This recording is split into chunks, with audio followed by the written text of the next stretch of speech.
तो हेलो दोस्तों, नमस्ते, जय श्री राधे कृष्णा।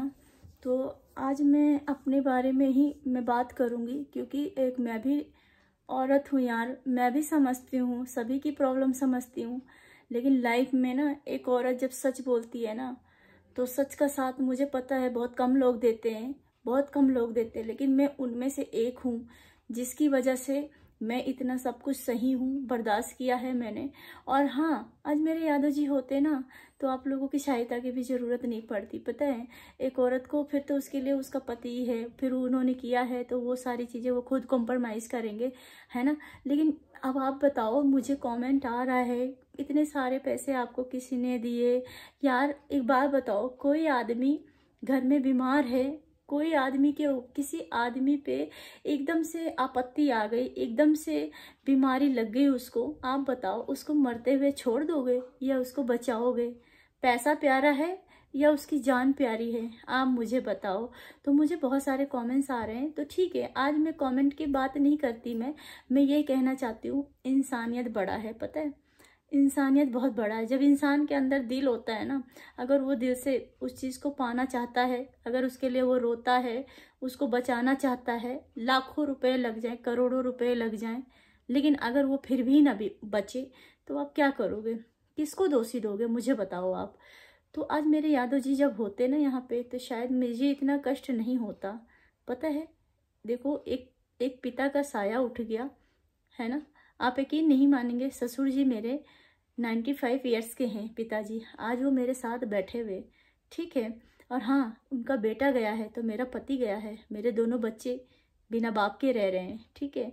तो किसी का अगर आप लोग एक सहायता करेंगे ना, तो पता नहीं मेरे दिल से कितनी दुआएं निकलेगी मेरे लिए।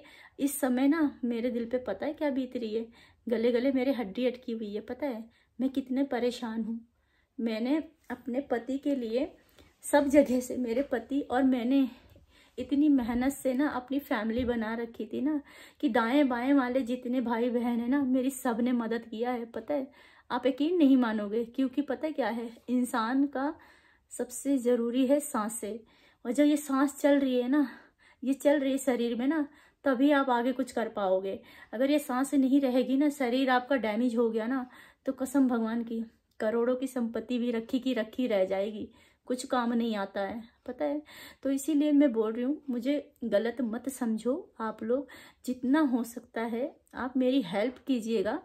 मेरी 1 रुपये भी हेल्प करेंगे ना, तो भी मैं उस चीज़ का आशीर्वाद दूंगी, मेरे दिल से दुआएं निकलेगी। क्योंकि आज मेरे दिल पे जो बीत रही है ना, मैं किसको कोसूंगी? आप बताओ।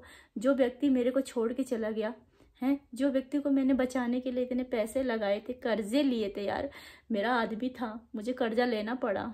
क्या पता मैं किस जन्म की कर्जदार थी उनकी, जो मैं इस जन्म में भुगत रही हूँ। अब ये कर्जा जो आएगा ना मेरे सिर पे, मुझे नहीं पता ये कौन से जन्म में चुकाना पड़ सकता है, लेकिन मैं इसी जन्म में चुकाने की कोशिश करूंगी। क्योंकि मैं उनमें से नहीं हूँ कि मैं किसी अच्छे के लिए, मैं अपनी तकलीफें बता रही हूँ आप लोगों को, परेशानियां बता रही हूँ। मेरे पास कोई ऑप्शन नहीं है सुनने के लिए। और हाँ, जब मेरे यादव जी बीमार थे ना, तो मेरे मायके वाले, मेरे ससुराल वाले ऐसी भर भर के गड्डी गड्डी लगी थी नोट। पता है, गड्डी गड्डी नोट लगी थी। आपको यकीन नहीं आएगा, मेरे फ़ोन में प्रूफ पड़ा हुआ है, प्रूफ है मेरे पास। जब जब मैं मोटी गड्डियाँ जमा करती थी ना, तब तब मैं फ़ोटो खींच लेती थी। तब तब ये सोच के कि मेरा पति एक दिन बैठेगा ना बिस्तर पे, मैं उसको दिखाऊंगी कि मैंने कितने मुश्किल से सांसें बचाई है। आपको नहीं, मुझे भी नहीं पता था ये लोन का सिस्टम, मुझे नहीं मालूम था। मेरे पति ने एक टाइम बोला था कि रितु मुझे कुछ हो जाएगा ना तो लोन माफ़ हो जाएगा, लेकिन उन्होंने ये नहीं बताया कि मैंने लाइफ इंश्योरेंस नहीं ले रखा है। सच बता रही हूँ, मैं नहीं पता था। लेकिन आज जिस हिसाब से मेरा प्रेशर है ना सिर पे, वो मेरा दिल जानता है। मैंने अभी तक हैंडल किया, मैंने सब कुछ मैनेज किया मैंने, लेकिन यकीन नहीं आ रहा, मैं और जगह का भी कर्जा है। दुनिया भर के सिस्टम में ये हो गया कि कर्जा मेरा बहुत हो गया। कभी उस बंदे ने नहीं बताया कि मैंने लाइफ इंश्योरेंस नहीं ले रखा है। अब निकल निकल के बातें आ रही हैं, अब मुझे पता चल रहा है। पता है, आप एक बात बताओ, मैं क्या करूं अकेले? हैं, आप बताओ, मैं अकेले कैसे मैनेज करूं? आज मेरी माँ भी मुझे सपोर्ट करने के लिए आई। ये कुछ नहीं कर सकती हैं, मुझे संभाल सकती है बस। और मैं अपने लिए नहीं मांग रही हूँ, मैं अपने लिए नहीं, मेरी ज़िंदगी तो जैसे तैसे निकल गई यार, गुजर बसर हो गया मेरा। मैं आगे आगे के लिए सोच रही हूँ कि मैं क्या करूँ। आप बताओ, आप लोगों की एक हेल्प से ना, एक दिन मैंने यादव जी के लिए मदद मांगी थी, मैं अपने पति के लिए, कि चाहती थी कि वो बच जाएंगे ना तो ये सारे कर्जे मेरे सच में अदा हो जाएगा है। मुझे नहीं पता था कि मेरे साथ भगवान इतना बड़ा धोखा करेगा है। एक माँ के आगे मैं विधवा बन गई। बहुत दुख लगता है। मैं बहुत स्ट्रांग हूँ, मुझे पता है मैं बहुत स्ट्रांग हूँ, पर मैं आज नहीं हूँ। क्योंकि मैं एक तकलीफ तो मैं झेल सकती हूँ, मैं इतनी सारी टेंशन मैं नहीं झेल सकती। इसीलिए मैं आप लोगों से रिक्वेस्ट करती हूँ, प्लीज़ अगर आप हेल्प करेंगे ना तो बहुत बड़ी प्रॉब्लम सॉल्व हो जाएगी। पता है मैं कभी नहीं मांगती। मैंने यादव जी को ले जाना था दिल्ली, तो एक रात में ही मैंने आप लोगों से सहायता मांगी थी। अगले दिन मैंने QR डिलीट कर दिया। क्यों डिलीट करा? कि मैंने दाएं बाएं से पैसे मैंने सबसे ले लिया था। मुझे पता चल गया था कि आगे मुझे बहुत पैसे लगेंगे, ज़रूरत पड़ेगी। मैंने इसलिए सबसे मदद मांगी थी और मेरे अड़ोसी पड़ोसी सब ने मदद किया था मेरी। वो ये चाहते थे कि मेरा पति ठीक हो जाए। और आपको पता है उनको कितनी गंभीर चोट लगी थी सिर में। एक छोटा सा चोट नहीं था, पूरा सिर कद्दू की तरह फटा हुआ था। एक बार आप लोग जाना, मदद करने से पहले मेरी वीडियो देखना, पिछली वीडियो देखना मेरी, और आपकी आंखें खुल जाएंगी। आप एक बात बताओ, एक औरत तो हूँ मैं भी तो इनकी बेटी हूँ ना यार। मुझे क्या हक है ये सब करने का? लेकिन मैं अपना पतिव्रता निभाया, मैंने अपनी पत्नी धर्म निभाया मैंने अपने पति के साथ में।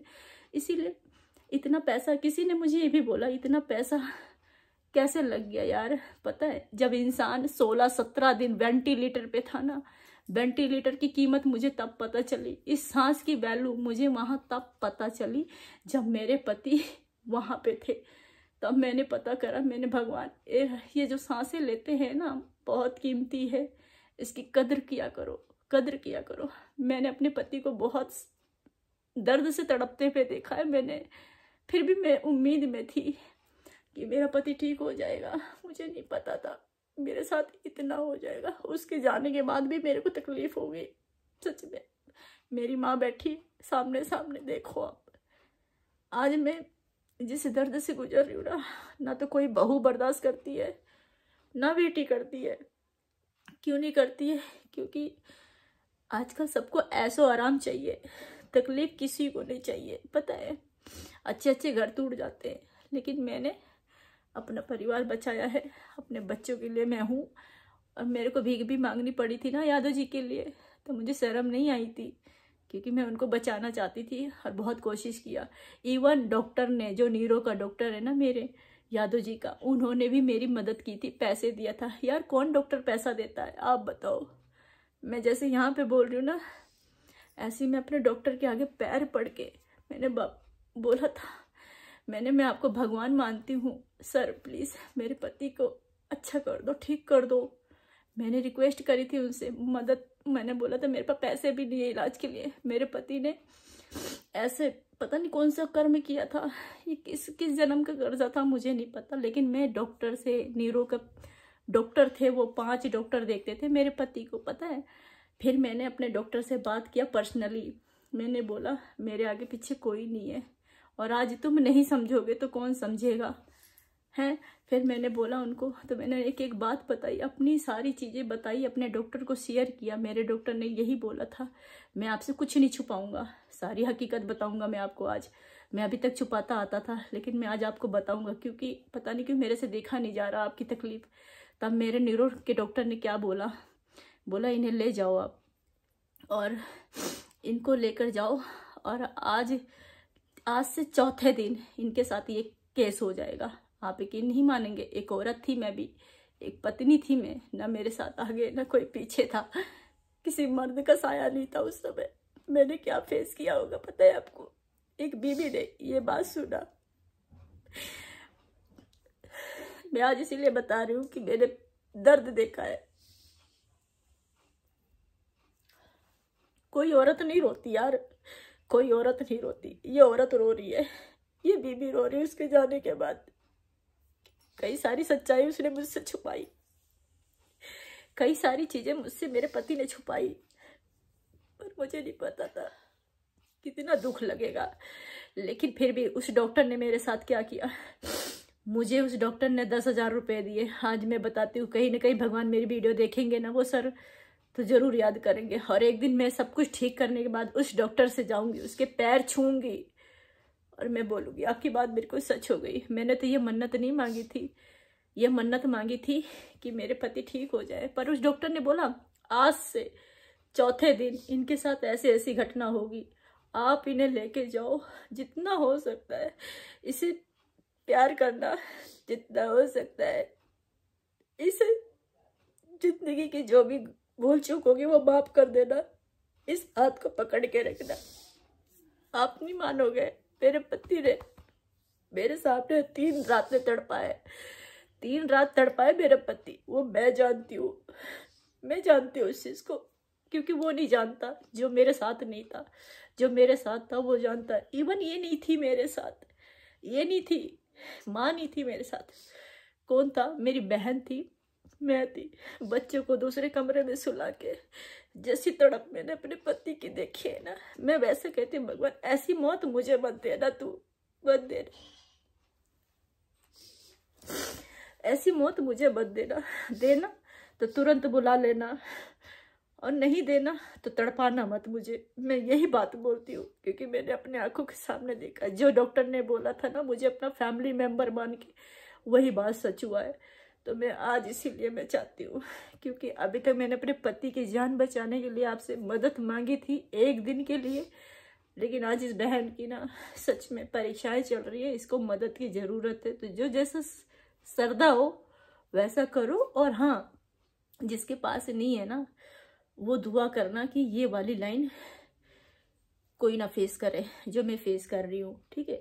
जो मैं फेस कर रही हूँ वो कोई ना करे। हाँ, और जितना होगा आने वाले टाइम में, मैं भगवान कसम बता रही हूँ, मेरा नेचर बहुत हटके है। मैं जब जिस दिन मैं कुछ बन जाऊंगी ना, कुछ उस लायक हो जाऊंगी ना, तो ये दिन मैं भगवान यही कहूँगी कि आप मुझे इस लायक बना दे कि मैं उन लोगों के काम आऊँ। सच में मेरे अरमान यही है, बाकी मुझे किसी चीज़ की चिंता नहीं है।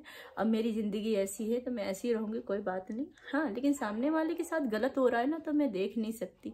और इसमें ये मत सोचना कि मेरा परिवार है ये मदद नहीं कर रहे। पता है, अपना बेटा बचाने के लिए हर कोई मदद करता है, अपना पति बचाने के लिए हर कोई मदद कराता है, ठीक है?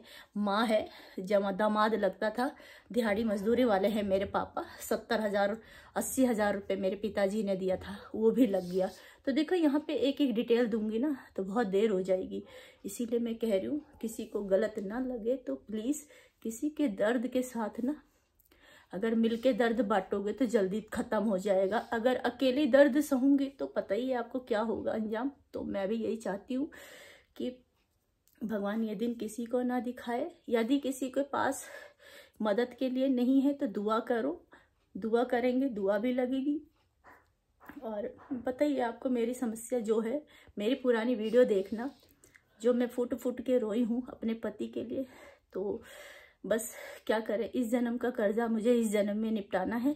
बाकी मैं राजी खुशी रहूँगी ना, कुछ बनूंगी ना, तो मैं सभी भाइयों के लिए मैं खुद भी एक प्रेरणा बन के आऊँगी और खुद भी काम करूँगी, खुद मेहनत करूँगी, खुद उन भाइयों के लिए मैं आगे चल के कुछ करूँगी। तो मेरी यही स्वभाव है मेरा, और मेरा यही नेचर है। बाकी आप लोग मेरे साथ हो मुझे पता है। और कहते हैं ना, अगर मुसीबत की घड़ी में कोई खड़ा ना हुआ ना तो उसे सुख में भी इनवाइट मत करना। तो मेरा मानना यही है कि मेरे अपने, ना मैं अपनों को बोलती हूँ ना मैं परायों को बोलती हूँ, ठीक है? किसी को मैं गलत सलत नहीं बोलती हूँ। जिसकी श्रद्धा है वो करे, जिसकी श्रद्धा नहीं है ना करे। पर ये वाली लाइन ना फेस करे, क्योंकि बहुत दुख लगता है। ये वाली लाइन ना बहुत गंदी है। और नमक रोटी खा लेना मंजूर है, बच्चे दिहाड़ी मजदूरी करके पाल लेना मंजूर है। कभी बड़ी बोल मत बोलना और कभी सोने की कौर खाने की कोशिश मत करना। नमक रोटी खा लेना पर कर्जा मत लेना। मैं यही चाहती हूँ। आज वो चले गए हैं तो क्या हुआ, मेरे साथ जो गद्दारी हुई है ना, जो मैं भुगत रही हूँ ना, कसम भगवान की, मैं कभी कभी अपने पति को भी अंट संट बोल देती हूँ। लेकिन मैं कहती हूँ यार तेरी गलती नहीं है, तुझे थोड़ी पता था कि तुझे एक दिन ऐसा हो जाएगा। हम दोनों तो घर चला ही रहे थे और जिम्मेदारियां इतनी सारी ले रखी थी, वो भी मेरे सिर पे छोड़ के चले गए। ये भी नहीं सोचा ये पत्नी है, ये औरत है, कैसे झेलेगी। वो तो शुक्र मनाओ मेरे माँ बाप ने स्ट्रॉन्ग पैदा कर रखा था, बड़ी मन्नतों से मुझे मांगा था। और आज माँ भगवती की इतनी सहन शक्ति है मेरे अंदर कि आज मैं जो है ये सब कर पा रही हूँ। ठीक है, बाकी मैं अंदर से ख़त्म हूँ। मैं तो इसको बोला जिस दिन निपट जाएगी ना सब चीज़, उस दिन मैं अपना भी फैसला सुना दूँगी। सही में तो मैंने भी बोला कोई बात नहीं, जब तक मेरी गाड़ी चल रही है, बच्चे सक्सेस हो गए ना, फिर मुझे नहीं पता कि मेरी ज़िंदगी में क्या होगा क्या नहीं होगा, क्योंकि कोई माँ अपने बच्चों को देख ही नहीं सकती इस हालत में, और बाप तो बिल्कुल भी नहीं देख सकता यार। पर मेरी मजबूरी है, मुझे माफ़ कर देना अगर कोई बात बुरी लगे तो। लेकिन ये बहन ना सच्चे दिल से रो रही है और सच्चे दिल से बोल रही है। ठीक है ना, आप सारी बहनों को आजमा लेना, उन भीड़ में एक बहन ये भी है, इसे भी आजमा लेना। बस यही कहना चाहूँगी, और जितना हो सके मुझे सपोर्ट करना, क्योंकि ये वाला पल ना मैं मरते दम तक नहीं भूलूंगी। ठीक है, यही है मेरी मन की बात, दिल की बात। बाकी कान्हा जी सुनते हैं, कान्हा जी मेरे साथ हैं, और आप लोगों की दुआएं और आशीर्वाद भी है। तो थैंक यू सो मच। आप लोग का सहारा एक औरत की खुशी बन सकती है, एक बहन का खुशियाँ वापस आ सकती है। बाकी आप समझदार हो। Thank you.